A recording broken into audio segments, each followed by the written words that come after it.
Jeden chroustlec vyráží na Kozákov, kam mě to už dlouho láká zkusit. Zajímá mě, co je za těmi dlouhými lety, které se odtud lítají. Nakonec je nás skupina 5 chroustů ve 2 autech. Bojíme se davů, tak jsme na startu už před 10. kdy tady opravdu ještě nikdo není. Vítě startuje jako první, Tomáš se k němu po chvíli přidává, já startuji za nimi. Se startem mám velké problémy. Fouká kolem 4 až 5 metrů za sekundu a dopředu to moc neletí, ale nahoru taky ne. Kopec je celkem plytký a nezvedá to jako na jiných startech. Po hezké louce navíc následuje les, nad jehož vysoké stromy je nutné se včas zvednout. Divím se, že v těch stromech dnes nikdo neskončil. Někteří včetně mě měli na mále.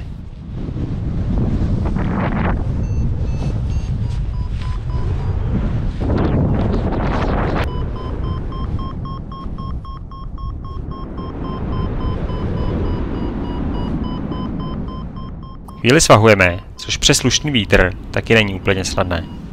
Po nějaké době vytočíme asi první dnešní stoupák. Tomáš se dostane nejvýš, já s Vítěou jsme pod ním a do základny nedotočíme. Čau! Dobře! Přestože se mi zdá, že jsme s Vítěou pořád blízko sebe, tak jsem najednou 100 metrů pod ním. Vydáváme se na záfouk, ale já tomu se svou nízkou výškou prostě nevěřím. Před námi není žádný jasný mrak, tak se po chvíli vydávám zpátky. Před kopec už nedoletím, tak přistávám v menším rotoru za levou částí kopce. Asi 50 metrů nad zemí mi jedna strana klapne, až na tu stranu zatočím. Spojenu si na teorii a praxi z navijáku. Přenesením váhy srovnám směr letu, vyklepnu ucho, pokračuji celkem bez problémů dál. Byl to můj dosud nejhorší klapanec. První, kde jsem musel korigovat směr letu. Přistání už je naštěstí v klidu. Po zbalení dojdu na silnici, kde po minutě samo od sebe zastavuje auto a řidič říká jen: tak pojď.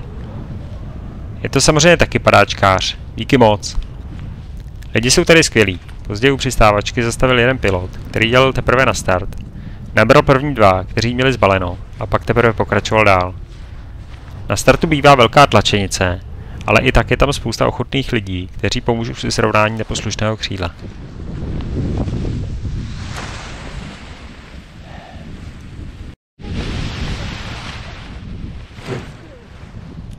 Když jdu podruhé na start, tak volá Vítě, že už taky přistál. Úplně se mi nechce odstrojovat a jet pro něj, ale na startu potkával Honzu Koteru, kterému se to moc nezdá a startovat teď nechce, tak pro Víťu mým autem ochotně zajede. Díky, Honzo. Po mém sletu se Vítě vrací a lítat už moc nechce, tak mi dále dělá servisága. Díky, Víťo. Jednou pro mě zajede na přistávačku. I když tam zase bylo několik ochotných řidičů, kteří by mě vzali, takže jsem ho volal trochu zbytečně. A večerem mi pak i vyzvedne po přeletu.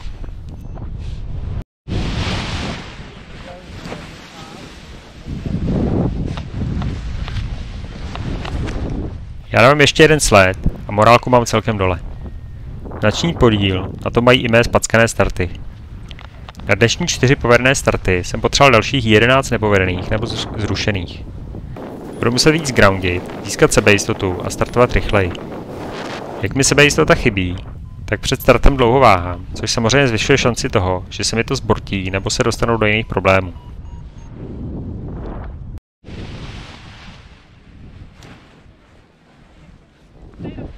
Po 3 neúspěšných letech to ale nechci vzdávat. Startuji ještě jednou, daří se mi udržet a po nějaké době ještě s jedním pilotem točím 1,5kový stoupák. I ve vzduchu jsou tu lidi milí. Po svém opakovaném křížení dráhy na rané se snažím být opatrnější, až mi někdo říká: neboj se, můžeš se k nám přidat. Díky!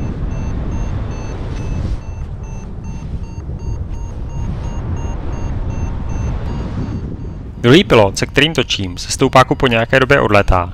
Já ho nacházím uskočený o kousek dál.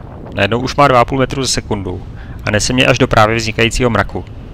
Cestou nahoru koukám, ke kterému mraku asi letím, a on teprve vzniká. Je to nádhera.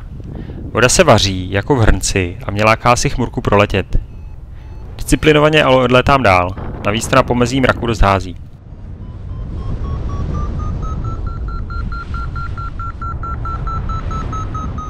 Žádný jasný cíl nevidím. Před mnou je jeden nejspíš mrtvý mrak, za ním jeden živý. Než k němu ale doletím, tak taky umírá. Po cestě už nechytnu, i tak ale z 2kilometrové výšky docela pěkně doletím.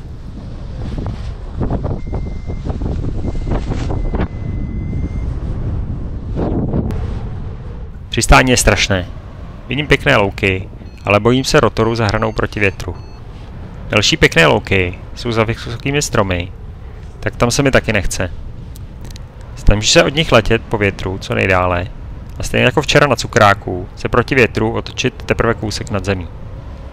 Místo toho ale před přistáním škrtnu strom, zatočím do protisvahu a místo o 180 stupňů zatočím jen o 90, takže přistávám kolmo k větru. I tak mi ale tenhle let trochu spravil chuť po dnešním nepovedeném dni. Jsem se sám sebe ptal, na co si to hraju. Jdu s velkými kluky na Kozákov, ale 3/4 startů se mi nepovede. Obecně mi startovačka přijde dost náročná. Lidký kopec na startu moc nezvedá, pak je potřeba přeletět vysoké stromy. Vítr dnes dost změnil směr, vpravo jsou další vysoké stromy, za kterými jsem lel. A asi se mele i za těmi před startem.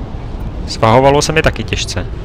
Na startu je spousta diváků, kteří si klidně stoupnou na hranou, a že je za nimi několik pilotů čekajících na start jim nedochází. Jedna ženská se mi prošla po šňůrách a ještě o ně zakopla. Potenciál ale místo určitě má, takže až se zlepším ve startech a udržení ve slabých podmínkách, tak to tu můžu zkusit znovu. Lidi, které jsem tu potkal, byli skvělí.